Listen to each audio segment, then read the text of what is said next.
நன்றியே வணக்கம். அவ்வையே வாருங்கள் வாருங்கள், வணக்கம் கூறுங்கள். நன்றி மன்னா.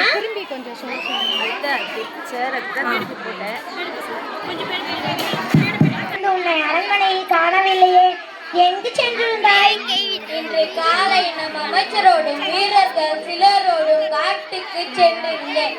அங்கு இந்த கனியை பறித்தேன். இதை சாப்பிட்டு பார்த்து எப்படி உள்ளது என்று சொல்லுங்கள் தாயே. அடடா, என்ன சுவை, என்ன சுவை, என்ன கனி இது? கிடைப்பதற்கு அரிதான நெல்லிக்கனி இது. ஒரு முறை தான் காய்த்து பழுக்கும். ஒரு மலை உச்சில் இருந்த கருநெல்லி மரத்தில் இக்கனி பழுத்திருந்தது. அந்த மரத்தில் அவ்வீரர்கள் ஏற முடியவில்லை. பிறகு நமது அரசரை முயன்று ஏறி இந்த கனியை பறித்தார். அது மட்டுமன்றி இக்கனியை உண்டவர்கள் நோய் நொடியின்றி நீண்ட காலம் வாழ்வார்கள் என்று பெரியோர் கூறுவர். அதியமானே, என்ன செயல் செய்து விட்டீர்கள்? நாட்டை காக்கும் பொறுப்பை உடைய நீ இதனை உண்பாமல் என்னிடம் அன்பு கொடுத்து விட்டாயே. முன்பே தெரிந்திருந்தால் அன்பாமல் உன்னையே உன் வைத்திருப்பேனே. என்னை போனால் அந்த இழப்புக்கு யாராலும் ஈடு செய்ய முடியாது. அதனால்தான் அந்த கனியை உங்களை உண்ணச் செய்தேன். அதியமானே, நீ தமிழ் மீது கொண்டுள்ள பற்றி என் உள்ளத்தை உருக செய்கிறது. நீ பல்லாண்டு வாழ்க. நன்றி அன்னையே.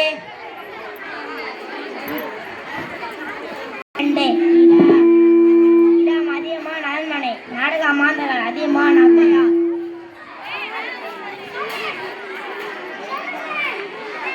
அதியமானே, இன்று முகத்தில் கவலையின் இருள் கவிழ்ந்திருப்பதன் காரணம் என்னவோ? இன்று காலை நம் ஒற்றர்கள் கொண்டு வந்த ஒரு செய்தி என் உள்ளத்தில் சிறு கலக்கத்தை ஏற்படுத்தி இருக்கிறது. மன்னன் தொண்டைமான் நம்மோடு பகைமை கொண்டவன் என்பது தாங்கள் அறிந்ததுதானே. தொண்டைமான் படையெடுத்து வர ஏற்பாடு செய்திருக்கிறானாம். நம் தலைக்கு மேல் போர் மேகங்கள் சூழ்ந்திருக்கிறது. அதியமான் நெடுமான் அஞ்சியே உன் பேரில் தான் அஞ்சி என்னும் சொல் இருக்கிறது என்று நீ அஞ்சி நான் ஒரு நாளும் கண்டதில்லையே. போர் உனக்கு புதிதா என்ன? போர் எனக்கு புதிதும் அன்று. போரை கண்டு நான் அஞ்சுபவனும் அல்லேன். ஆனாலும் ஏன் இந்த கலக்கம்? ஈரத்திலும் வீரத்திலும் உனக்கு இணை சொல்லா யாருண்டு? நீர்நிலையில் படித்திருக்கும் யானை அது தன் மீது ஏறி குதித்து தந்தங்களை கழுவியும் விளையாடும் சிறுவர்களிடம் பணிந்து அன்பு காட்டும். அதுபோல நீயும் எமை போன்ற புலவர்களிடம் அன்பு காட்டி காட்சிக்கு எளிவாக விளங்குகிறாய். அப்படிப்பட்ட நீ இன்று போரை கண்டு தயங்கலாமா? தமிழறிந்த அன்னையே, நான் எத்தனையோ போர்க்களங்களை கண்டவன், பகைவர்களை வென்றவன். ஆனால் ஒவ்வொரு போரின் போதும் எத்தனை உயிரிழப்புகள், எவ்வளவு அழிவு! தந்தையை இழந்த பிள்ளைகள், கணவனை இழந்த மனைவிகள், மகனை இழந்த தாய்மார்கள், அண்ணனை இழந்த தம்பி தங்கைகள் என எத்தனையோ பேரின் கண்ணீர் போரின் வெற்றிக்கு பின்னாலும் மறைந்திருக்கிறது. எனவே இந்த போரை தவிர்த்தால் என்ன? அன்பில் சேர்ந்த அதியமானே, இப்பொழுதுதான் உன் உள்ளம் எனக்கு புரிந்தது. உன் கவலையை நான் தீர்க்கிறேன்.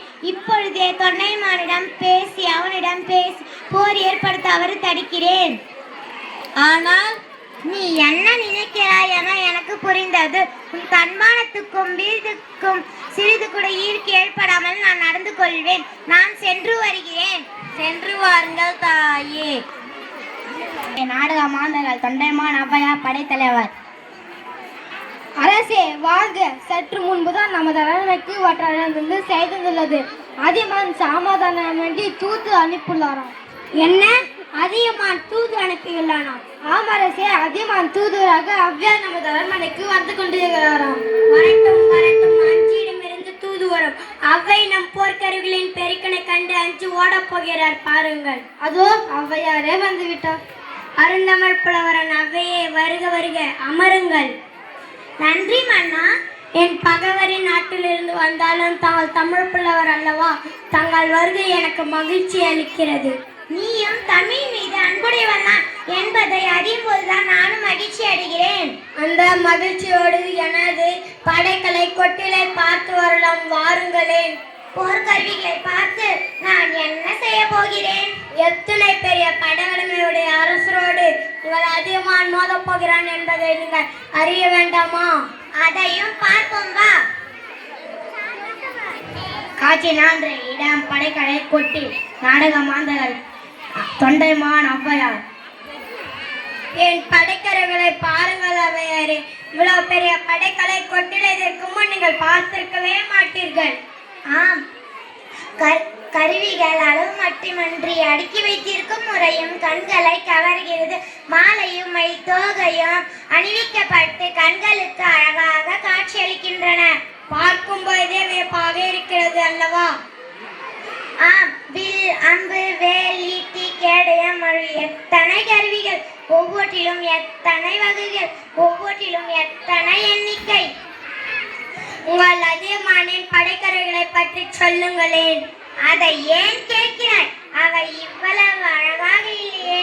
அதியமான் அடிக்கடி போர் புரிந்து கொண்டே இருப்பதால் அவனது படைக்கருவிகள் எல்லாம் பகைவரின் உடலை துளைத்த இரத்த கரைகளுடன் நுனியுழிந்தும் கூர்மழிந்தும் கொல்லனின் மாதிரியில் கிடைக்கின்றன. தொண்டைமானே, ஏன் உன் முகம் மாறிவிட்டது? உங்கள் சொற்கள் என்னை குழப்பிவிட்டன.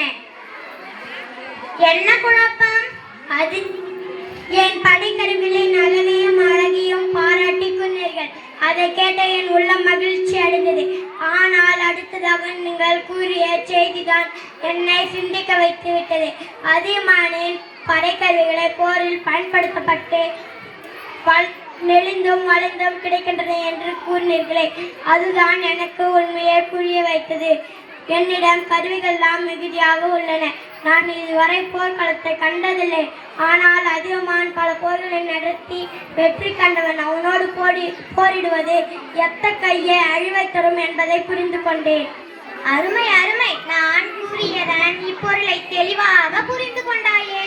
ஆம், என் கண்களை திறந்து வைத்த தாரை, அந்த போரை கைவிட்டு விடலாம் என்று அதிகமானிடம் கூறிவிடுங்கள்.